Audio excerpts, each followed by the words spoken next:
Let's now welcome water expert Ferrial Adam. Ferrial, thank you so much for your time. So just speak to us about just some of the critical issues that should be addressed during this conference, especially when you consider just how severe the water crisis in South Africa is. Good afternoon to you and to your viewers. Yes, you absolutely said it correctly. We have a water crisis in South Africa and it is quite severe. And it's good that we need to look at ways to actually reuse and save water and be more mindful. But that goes hand in hand. And I think the second insert that you mentioned is in terms of the fact that we're not spending enough on our infrastructure. Let's talk then about ways in which South Africa, in fact, affordable ways in which South Africa can look at, water reuse as well as recycling. I mean, just given the problems that we have now in our country, particularly you've touched on it, on infrastructure, what would be the plausible solutions here and how quickly could we come up with those solutions? So there's some solutions that are so easy and people are doing it already. You don't need a lot of money to do it. But I think that if you do it in a concerted effort, it is improved. So for example, we need to look at all new developments. The kind of, the amount of water and the sanitation systems that we are using right now should not be the ones that we use going into the future. So the fact that we are flushing clean drinking water, and this day and age when we in a water scarce country, we've got climate change, we should not be doing that. We need to relook at how we do that. So I think that comes into new and developments and how they actually start developing and building houses and designing homes that actually use water more sparingly. So that's an important one. The easy ones that people are doing already is your rainwater harvesting. You're reusing in your homes using grey water. So if you use your shower water, you kind of use it to flush the toilets or the gardens, and you can easily kind of rejig the pipes so that works in your homes. I think as a government though, that the infrastructure, and they need to actually, it seems that you have to have policy in place for people to actually start doing these things. So they need to put in the kind of policies, the motivation for why development needs to change and new developments need to look at water saving kind of efforts. But also, we can't look at the one without realizing that our infrastructure at this point is losing about half of our water.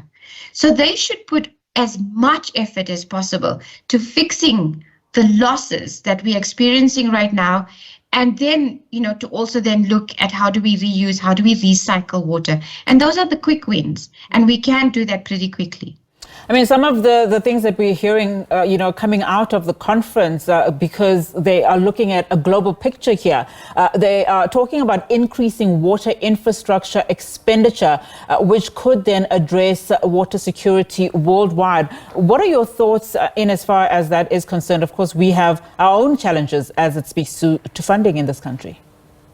I think that's very necessary. I think that when you look at, but you see, the thing is, part of the thing when you're looking at it globally is that when people talk, and I think the minister mentioned it, is she talked about the mega projects, the mega infrastructure. I would say that we need to look at the local level and we need to look at the local wastewater treatment works, the local kind of water treatment plants, the pipelines, that kind of infrastructure, the reservoirs. For me, if you look at many of the developing countries across the globe, that is what is key. If we look at the fact that many people in the world, you got a statistic of about 800,000 people die from drinking polluted water with sewage. That is something that needs to be looked at in terms of looking at how do we keep our rivers clean? How do we actually give people clean drinking water? That is the kind of projects we need.